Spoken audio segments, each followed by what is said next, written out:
വിവാഹത്തിന് ഇനി 3 ആഭരണങ്ങൾ, കമ്മൽ, മുക്കുത്തി, താലി ഇവ മാത്രം. ബാക്കിയെല്ലാം നിരോധനം. അതിലധികം സ്വർണം അണിഞ്ഞാൽ 50,000 രൂപ. ആഡംബരത്തിന്റെ പേരിൽ ദരിദ്രർ കടത്തിൽ മുങ്ങുന്ന പ്രവണത ഒഴിവാക്കുവാൻ മുന്നോട്ട് വന്ന നിയമം. വിവാഹം പ്രദർശനമല്ല മറിച്ച് പുണ്യകർമ്മമാണെന്ന് ഉറച്ചു നിൽക്കുന്ന ഉത്തരാഖണ്ഡ് സംസ്ഥാനത്തിലെ കാന്തർ ഗ്രാമമെടുത്ത ഹായ്, അടിപൊളി. ഈ നിയമം കേരളത്തിലേക്കും എത്തട്ടെ.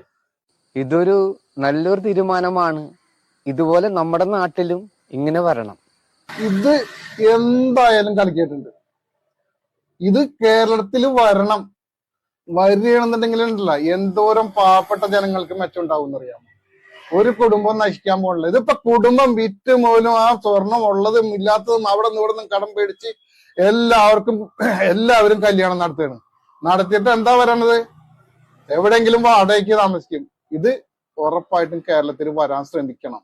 ഇത് ഞാൻ പറഞ്ഞ എന്താണെന്ന് വെച്ചിട്ടുണ്ടെങ്കിൽ 1-2 പേരറിയാൻ വേണ്ടിയല്ല, ശരിക്കും പറഞ്ഞാൽ ഇത് കേരളം മൊത്തത്തില് അറിയണം.